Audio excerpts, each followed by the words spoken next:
Hello friends, welcome to Mithuntips. இன்றைக்கி நம்ம ஒரு சூப்பரான லஞ்ச் ரெசிபி தாங்க பார்க்க போகிறோம். தக்காளி குழம்பு, அதுக்கப்புறம் உருளைக்கிழங்கு பொடி மாஸ், சுரைக்காய் தயிர் பச்சடி, இந்த ரெசிபி தான் வந்து பார்க்க போகிறோம். டோட்டலாக இந்த 3 ரெசிபியுமே பார்த்திங்கன்னா நம்ம 30 மினிட்ஸில் செஞ்சிடலாம். இதுக்கான ப்ரிப்பரேஷன் டைம் பார்த்திங்கன்னா 15 to 20 மினிட்ஸ் தான் ஆகும். ரொம்ப சிம்பிள் அண்ட் ஈஸியாக டேஸ்டியாக எப்படி செய்யலான்னு பார்க்கலாமாங்க.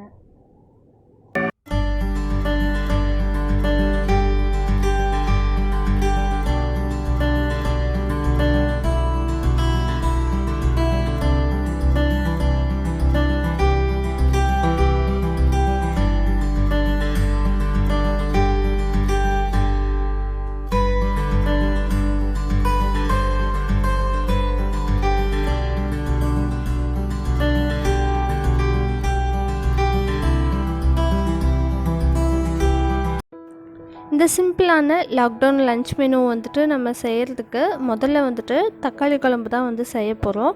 அதுக்கு வதக்க தேவையான பொருட்களை வந்து நம்ம முதல்ல வதக்கி வச்சுக்கலாம். இப்போது ஒரு வாணலி சூடு பண்ணிவிட்டு அதில் கொஞ்சமாக எண்ணெய் விட்டுக்கோங்க. இந்த எண்ணெயில் நம்ம காரத்துக்கு தேவையான அளவுக்கு மிளகாய் சேர்த்துக்க போகிறோம். இந்த குழம்புக்கு பார்த்திங்கன்னா கொஞ்சம் நல்ல காரசாரமாக இருந்தால் தான் நல்லாயிருக்கும். அதனால் 10 to 15 மிளகாய் வந்துட்டு நீங்கள் எடுத்துக்கலாம்.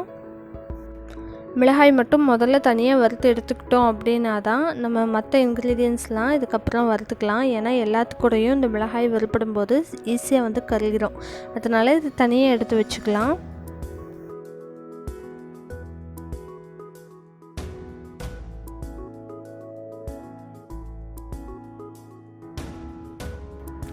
இப்போது மிளகாய் வறுப்பட்டுருச்சு. இதையே மிக்ஸி ஜாரில் மாற்றி வச்சிட்றேன். இப்போது மீதம் இருக்க இந்த எண்ணெயிலேயே பார்த்திங்கன்னா இன்னும் கொஞ்சம் கூட எண்ணெய் வேணும்னா விட்டுக்கலாம். நான் இதே எண்ணெயில் நம்ம ஒரு 20 சின்ன வெங்காயத்தை இதில் சேர்த்துக்கலாம். 2 கட் பண்ணி சேர்த்தும் போது நம்மளுக்கு ஈஸியாக வந்துட்டு வதங்கும். அதுக்காக 2 கட் பண்ணி சேர்த்திருக்கிறேன். இந்த வெங்காயத்தை நல்லா வந்து பொன்னிறமாக மாறணும், அந்தளவுக்கு ஃப்ரை பண்ணி விட்டுக்கலாம். இந்த வெங்காயம் வதக்க ஆரம்பிக்கும் போதே இன்னொரு அடுப்பில் கொஞ்சம் தண்ணி ஊற்றி வச்சுக்கோங்க. இது எதுக்காகனா சுரைக்காய் தயிர் பச்சடி செய்ய போகிறோம். சுரைக்காயை வேக வைக்கிறதுக்காக கொஞ்சமாக தண்ணி ஊற்றி வச்சுருக்கிறேன். அது நல்லா கொதிச்சதுக்கப்புறம் நான் காயை ஆட் பண்ணிக்க போகிறேன். இப்போது இந்த வெங்காயத்தை நம்ம லேசாக வந்து வதக்கின உடனேவே இதில் 2 டீஸ்பூன் அளவுக்கு சீரகம் சேர்த்திக்கலாம். சீரகம் சேர்த்து நல்லா வந்து பொரிஞ்சு வரணும். வெங்காயமும் நல்லா பொன்னிறமாக மாறணும். அது வரைக்கும் குக் பண்ணிக்கலாம். அடுப்பை வந்துட்டு லோ டு மீடியமில் வச்சுக்கோங்க. ஏன்னா வெங்காயமும் சீரகமும் பார்த்திங்கன்னா ஹை ஃப்ளேமில் வைக்கும்போது சீக்கிரமாக வந்து கரிஞ்சு போயிடும். அதனால் மீடியம் டு லோ அந்த மாதிரி வச்சுக்கோங்க. அதுக்கப்புறம் 2 கொத்து கருவேப்பிலையும் சேர்த்து நல்லா வதக்கி விட்டுக்கலாம். இப்போது தண்ணி நல்லா கொதிச்சிருச்சு. இந்த ஸ்டேஜில் சுரைக்காய் பார்த்திங்கன்னா மேல் தோல் சீவிட்டு இந்த மாதிரி சின்ன சின்ன துண்டுகளாக வந்துட்டு நம்ம நறுக்கி சேர்த்திக்கலாம். அப்போ தான் நம்ம தயிர் பச்சடியில் சாப்பிட்றதுக்கும் நல்லாயிருக்கும். அதனால் நல்லா பொடியை நறுக்கி சேர்த்திக்கோங்க. இது கூடவே வந்துட்டு நம்ம வேக வைக்கும் போதே உப்பு சேர்த்துக்கலாம். ஏன்னா சுரைக்காயில் உப்பு இல்லை அப்படிங்கும்போது நம்ம தயிர் பச்சடியில் சாப்பிட்றதுக்கு நல்லாவே இருக்காது. அதனால் வேக வைக்கும் போதே உப்பு சேர்த்திக்கோங்க. இது நம்ம வந்துட்டு தக்காளி குழம்பு வதக்குவோம் இல்லையா, அந்த தேவையான பொருட்கள் வதக்கி முடியறதுக்குள்ளேயே இந்த சுரைக்காயும் பார்த்திங்கன்னா வெந்துடும். இப்போ நல்லா மிக்ஸ் பண்ணி விட்டுட்டு ஹை ஃப்ளேம்லேயே வச்சுருங்க. இப்போ பார்த்திங்கன்னா அதுக்குள்ளே வெங்காயம் எல்லாம் நல்லா கலர் சேஞ்ச் ஆயிடுச்சு. இந்த ஸ்டேஜில் நம்ம 1/3 கப்பில் வந்துட்டு மல்லித்தூள் எடுத்திருக்கேன். அதையும் வந்துட்டு இது கூட சேர்த்துக்கலாம். மல்லித்தூள் சேர்த்துனதுக்கப்புறமா நம்ம வந்துட்டு ஓரளவுக்கு இதோட பச்சை வாசனை போயிடணும். அதாவது 3/4 வாசி வந்துட்டு இது குக் ஆயிடணும். அதுக்கப்புறமா இதில் தேங்காய் வந்துட்டு நம்ம ஆட் பண்ணிக்கலாம். இந்த மல்லித்தூள் பார்த்திங்கன்னா நல்லா வறுப்பட்டதுக்கான வாசனையே நம்மளுக்கு தெரியும். அது வரைக்கும் நல்லா வறுத்ததுக்கப்புறமா நம்ம தேங்காய் வந்துட்டு சேர்த்துக்கலாம். நீங்கள் தேங்காய் சில்லா கூட சேர்த்துக்கலாம், அல்லது துருவின தேங்காயும் சேர்த்துக்கலாம். மெஷரிங் கப்பில் அளந்தோம் அப்படின்னா துருவின தேங்காய் வந்துட்டு 1 கப் எடுத்துக்கோங்க, அல்லது சின்ன மூடி தேங்காய் இருந்துச்சுன்னா 1 மூடி தேங்காய் எடுத்துக்கோங்க. இப்போது தேங்காயும் சேர்த்து நல்லா வந்து மிக்ஸ் பண்ணி விட்டாச்சு. மல்லித்தூள், தேங்காய், வெங்காயம் எல்லாமே நல்லா மிக்ஸ் ஆகி இருக்குது. ஃபைனலாக இதில் வந்துட்டு ஒரு 1/2 டீஸ்பூன் அளவுக்கு மஞ்சள் தூள் சேர்த்துட்டு நல்லா கலந்து விட்டுட்டு அதுக்கப்புறம் இதை அடுப்புலேருந்து இறக்கிடலாம். மஞ்சள் தூள் சேர்த்துனதுக்கப்புறம் ரொம்ப நேரம் குக் ஆகணும் அப்படிங்கிற அவசியம் இல்லை. ஜஸ்ட்டு ஒரு தடவை நல்லா மிக்ஸ் பண்ணி விட்டதுக்கப்புறமா இதை வேறு பாத்திரத்தில் மாற்றி நல்லா ஆற வச்சு அதுக்கப்புறமா அரைச்சிக்கலாம். இது கூடவே பார்த்திங்கன்னா ஒரு 1/2 டீஸ்பூன் அளவுக்கு சோம்பு, 1/2 டீஸ்பூன் கசகசா, 3 கிராம்பு, 1 இன்ச்சு சைஸ் அளவுக்கு பட்டை, இது எல்லாத்தையும் அரைக்க போகிறோம். அதே மாதிரி ஒரு 3 சின்ன பல் பூண்டு வந்துட்டு எடுத்துக்கலாம். இது எல்லாத்தையும் நம்ம அந்த வெங்காயத்து கூடவே சேர்த்து அரைக்க போகிறோம். இப்போ மறுபடியும் அதே வாணலியில் கொஞ்சமாக எண்ணெய் விட்டுக்கலாம். இப்போ வந்துட்டு நம்ம தக்காளி எடுத்து வச்சுருக்க தக்காளியை வந்து வதக்க போகிறோம். நான் வந்துட்டு சின்ன தக்காளியாக இருக்கிறதுனால 8-9 தக்காளி எடுத்துருக்குறேன். நீங்கள் பெரிய தக்காளியாக இருக்குது அப்படின்னா ஒரு 5-6 தக்காளி இருந்தால் போதும். நல்லா பழுத்த தக்காளியாக இருந்துச்சுன்னா நல்லா கலர்ஃபுல்லாகவும் இருக்கும், நல்லா டேஸ்ட்டும் கிடைக்கும். இந்த தக்காளி எவ்வளோ நேரம் குக் ஆகணும்னு பார்த்திங்கன்னா இதோட தோல் எல்லாம் நல்லா சுருங்கி வரணும், அந்தளவுக்கு குக் ஆச்சுன்னா போதும். அதுக்கப்புறமா இதை வந்து அடுப்புலேருந்து இறக்கிட்டு நல்லா ஆற வச்சுட்டு அதுக்கப்புறமா அரைச்சி எடுத்துக்கலாம். இப்போது தக்காளி நல்லா குக் ஆகிடுச்சு, இதை அடுப்பை விட்டு இறக்கிடலாம். மீன் டைம் வந்து நம்ம சுரைக்காய் வேக வச்சுருந்தோம் இல்லையா, அது பார்த்திங்கன்னா நல்லா வெந்திருக்கு. இப்போது இதை அடுப்புலேருந்து இறக்கி நல்லா தண்ணியை வடித்து வச்சுருக்கிறேன் நான். அடுத்தது அடுப்புலேருந்து 2யும் இறக்குனதுக்கப்புறமா உருளைக்கிழங்கு பொடி மாஸ் செய்ய போகிறோம். அதுக்கு 1/4 கிலோ உருளைக்கிழங்கு இந்த மாதிரி சின்ன துண்டுகளாக நறுக்கி வேக வச்சுக்கலாம். ரொம்ப சின்னதாக நறுக்க வேண்டாம். ஒரு சின்ன சைஸ் உருளைக்கிழங்குனா 2ஆக கட் பண்ணால் போதும், பெரிய சைஸ்னால் 4ஆக கட் பண்ணி வேக வச்சுக்கோங்க. உப்பு போட்டு வேக வச்சுக்கோங்க. அதுக்கப்புறமா இந்த தயிர் பச்சடிக்கு வந்துட்டு நான் தயிரில் உப்பு சேர்த்து நல்லா கலந்து வச்சுட்டேன். அதுக்கப்புறமா சுரைக்காய்க்கு நம்ம வெங்காயம், மிளகாய் எல்லாம் வந்துட்டு வச்சு அது கூட சுரைக்காயும் ஆட் பண்ணிக்க போகிறோம். இப்போது அதுக்கு ஒரு வாணலி சூடுபடுத்திட்டு அதில் கொஞ்சமாக எண்ணெய் விட்டுக்கலாம். எண்ணெய் நல்லா காஞ்சதுக்கப்புறமா கடுகு சேர்த்திக்கலாம். இப்போது கடுகு நல்லா வெடிச்சிருச்சு. இதில் கருவேப்பிலை சேர்த்திக்கலாம்.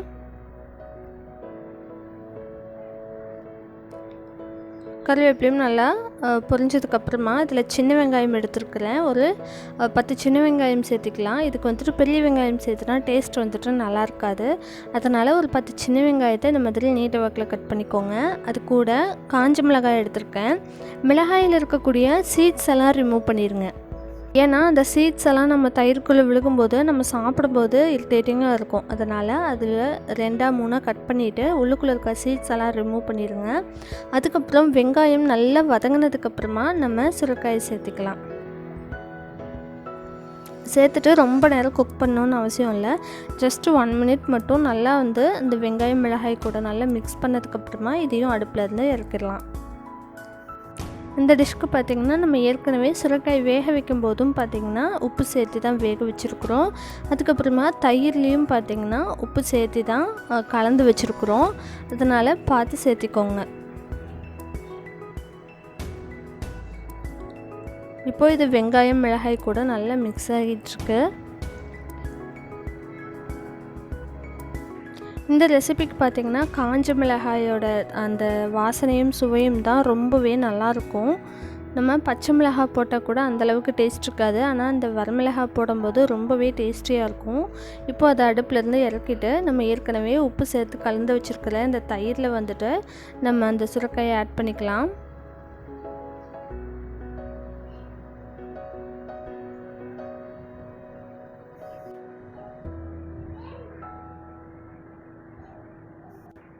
இது பார்த்திங்கன்னா வீட்டில் ஒருத்தங்க தான் இருக்கோம், அந்த மாதிரியான சூழ்நிலையில் ஒருத்தருக்கு போய் என்ன சமைக்கிறது அப்படின்னு யோசிக்காமல் இந்த மாதிரி சிம்பிளான ரெசிபி பார்த்திங்கன்னா சுரைக்காய் தயிர் பச்சடி பார்த்திங்கன்னா நம்ம ரொம்பவே ஈஸியாக செஞ்சிடலாம். இது செய்கிறதுக்கு டோட்டலாகவே பார்த்திங்கன்னா ஒரு 10 to 15 மினிட்ஸ் தான் ஆகும். ஒயிட் ரைஸ் வச்சோம்னா இது சாப்பிட்றதுக்கு ரொம்பவே நல்லாயிருக்கும் இந்த சுரைக்காய் தயிர் பச்சடி. வேறு எதுவுமே சைட் டிஷ்லாம் தேவையில்லை. ஒருத்தருக்கு மட்டும் சமைக்கணும் அப்படிங்கும்போது இந்த சிம்பிளான ரெசிபி வந்துட்டு செஞ்சுக்கலாம். இப்போது நம்மளுக்கு இது வந்துட்டு ரெடி ஆயிடுச்சு. அடுத்தது வந்துட்டு நம்ம தக்காளி குழம்புக்கு ஏற்கனவே வதக்கி ஆற வச்சிடணும். அதை வந்துட்டு நம்ம நல்லா அரைச்சி எடுத்துக்கலாம். அதுக்கப்புறம் குழம்பு வைக்க போகிற பாத்திரத்தில் கொஞ்சமாக எண்ணெய் விட்டுக்கலாம். கடுகு, வெங்காயம், கருவேப்பிலை எல்லாம் தாளிச்சிக்கலாம். ஒரு வேளை நீங்கள் மண் பாத்திரத்தில் குக் பண்ணுறீங்க அப்படின்னா நம்ம டைரெக்டாக வந்து அரைச்ச விழுதை வந்துட்டு சேர்த்திட்டு நல்லா கொதிச்சதுக்கப்புறமா ஃபைனலாக கூட நம்ம தனியாக வந்துட்டு தாளிக்கிற பேனில் தாளித்து ஆட் பண்ணிக்கலாம் குழம்புக்குள்ளே. இப்போ நம்ம வேறு பாத்திரத்தில் தான் வந்துட்டு சமைக்கிறதுனால முதல்லையே வந்து தாளிச்சிக்கலாம். எண்ணெய் நல்லா சூடானதுக்கப்புறமா ஒரு டீஸ்பூன் கடுகு சேர்த்திக்கோங்க. கடுகும் நல்லா பொரிஞ்சதுக்கப்புறமா ஒரு கொத்து கருவேப்பிலை, அதுக்கப்புறம் சின்ன வெங்காயம் வந்துட்டு ஒரு 5-6 சின்ன வெங்காயத்தை இந்த மாதிரி பொடி பொடியாக கட் பண்ணி சேர்த்திக்கலாம். வெங்காயமும் நல்லா ஃப்ரை ஆகணும். வெங்காயம் நல்லா வதங்கி வந்ததுக்கப்புறமா இதில் நம்ம அரைச்சி வச்ச மிளகு வந்து சேர்த்திக்கலாம். இப்போது நம்மளுக்கு அரைச்சதை வந்துட்டு அப்படியே சேர்த்திடலாம். எவ்வளோ தண்ணி வேணுமோ அவ்வளோ சேர்த்துக்கலாம். கொஞ்சம் லிக்விட் கன்சிஸ்டன்சியில் இருந்தால் தான் இந்த குழம்பு வந்துட்டு 1 வாரம் ஆனாலும் கெட்டு போகாது. நம்ம இதை ஃப்ரிட்ஜில் ஸ்டோர் பண்ண வேண்டிய அவசியமும் கிடையாது. அதனால் முதல் நாளே பார்த்திங்கன்னா ரொம்ப கெட்டியாக இருந்துச்சு குழம்பு அப்படின்னா நம்மளுக்கு நாளாக ரொம்பவே திக்காயிரும். அதனால் முதல் நாள் கொஞ்சம் தண்ணியாக இருந்தாலும் நல்லா டேஸ்டியாக தான் இருக்கும். இந்த குழம்பு பார்த்திங்கன்னா இட்லி, தோசை, சாதம் எல்லாத்துக்குமே வந்துட்டு சூப்பரான ஒரு நல்ல காம்பினேஷனாக இருக்கும். அதனால் இப்போ லஞ்சுக்கே நம்ம வந்துட்டு இந்த தக்காளி குழம்பு செய்கிறோம் அப்படின்னா நைட்டுக்கு தோசைக்கோ இட்லிக்கோ வந்துட்டு இதை நம்ம சைட் டிஷ்ஷாக வச்சுக்கலாம். இப்போ நம்ம தக்காளி அரைச்ச விழுதையும் இது கூட சேர்த்தியாச்சு. நல்லா வந்துட்டு மிக்ஸ் பண்ணி விட்டுக்கோங்க. இதில் தேவையான அளவுக்கு உப்பும் சேர்த்திட்டு நல்லா கலந்து விட்டுக்கலாம்.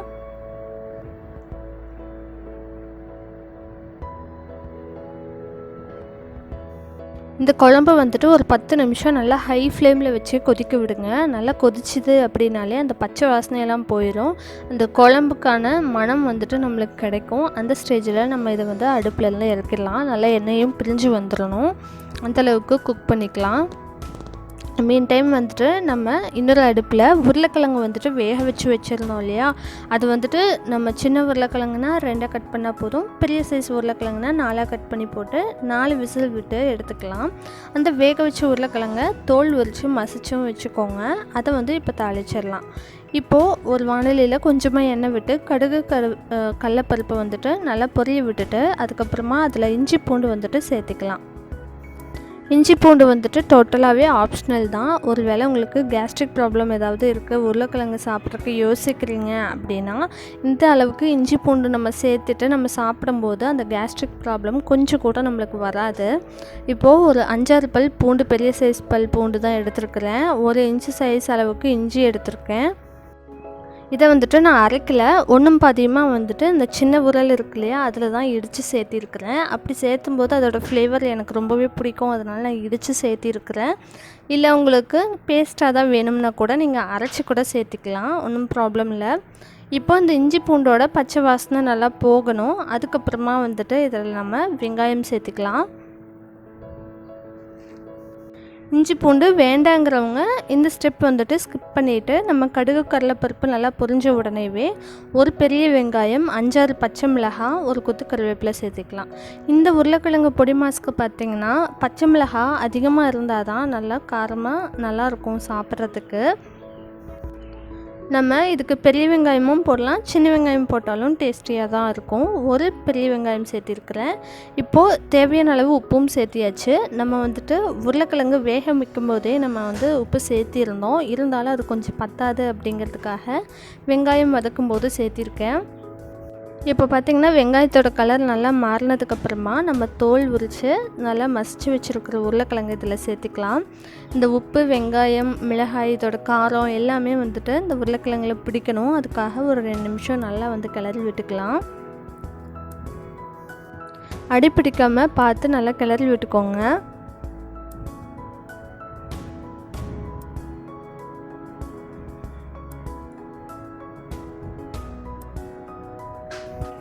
நம்ம இந்த உருளைக்கிழங்கு பொடி மாஸ் வந்துட்டு செஞ்சு முடிக்கிறதுக்குள்ளேயே பார்த்திங்கன்னா நம்மளுக்கு தக்காளி குழம்பு வந்துட்டு கொதிச்சிட்ருக்கு இல்லையா, அது வந்து நல்லா பச்சை வாசனை எல்லாம் போயிடும்.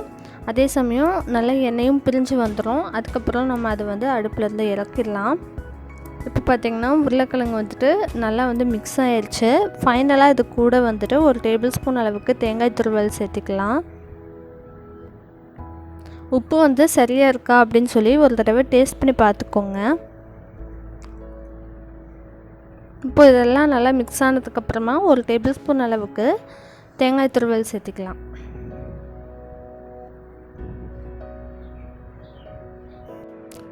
சேர்த்து இதை நல்லா ஒரு தடவை கிளறி விட்டுட்டு இதை அடுப்பில் இருந்து ஆஃப் பண்ணி இறக்கிடலாம்.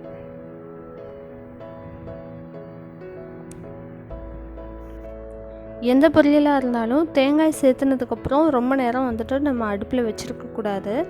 ஜஸ்ட்டு போட்டு ஒரு தடவை நல்லா வந்து மிக்ஸ் ஆன உடனேவே இதை வந்து அடுப்புலேருந்து இறக்கிடலாம்.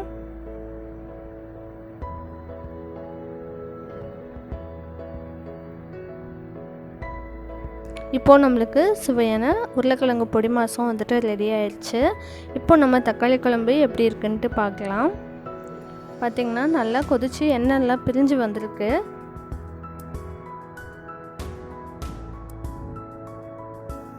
இந்த குழம்பு குக் ஆனதுமே பார்த்திங்கன்னா நல்ல ஒரு வாசனையே நம்மளுக்கு டிஃப்ரென்ஸ் வந்துட்டு நல்லாவே தெரியும். முதல் நாள் இந்த குழம்பு பார்த்திங்கன்னா கொஞ்சம் தண்ணியாக தான் இருக்கும், ஆனால் டேஸ்ட் நல்லாயிருக்கும்.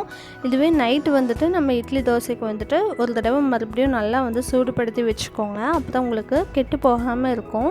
இது பார்த்திங்கன்னா 2 நாளைக்கு கண்டிப்பாக இருக்கும். ஏன்னா இந்த குழம்பு நம்ம நிறைய செய்கிறதுனால அடுத்த நாள் ஃபுல் டேக்கும் வந்துட்டு நம்மளுக்கு இந்த குழம்பு அப்படியே இருக்கும்.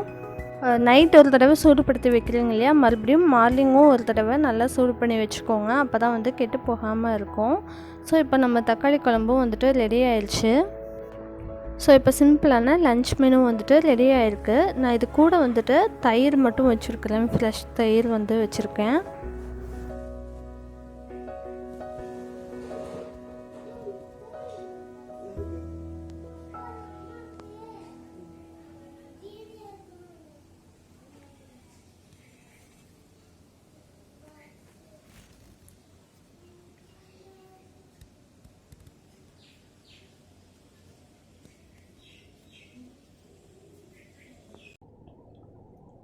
இந்த வீடியோ ஃபுல்லாக பார்த்துருப்பீங்கன்னு நினைக்கிறேன். இந்த சிம்பிள் அண்ட் டேஸ்டியான ரெசிபியை நீங்களும் உங்கள் வீட்டில் ட்ரை பண்ணி பாருங்கள். லாக்டவுன் டைமில் பார்த்தீங்கன்னா ஹோம் மேக்கர்ஸ்க்கு இன்னுமே வேலை அதிகமாக தான் இருக்கும். ஸோ எப்படி டைம் வந்துட்டு நம்ம அட்ஜஸ்ட் பண்ணி 30 மினிட்ஸில் இந்த சமையல் வந்து செய்கிறது அப்படின்னு சொல்லி பார்த்துருப்பீங்க.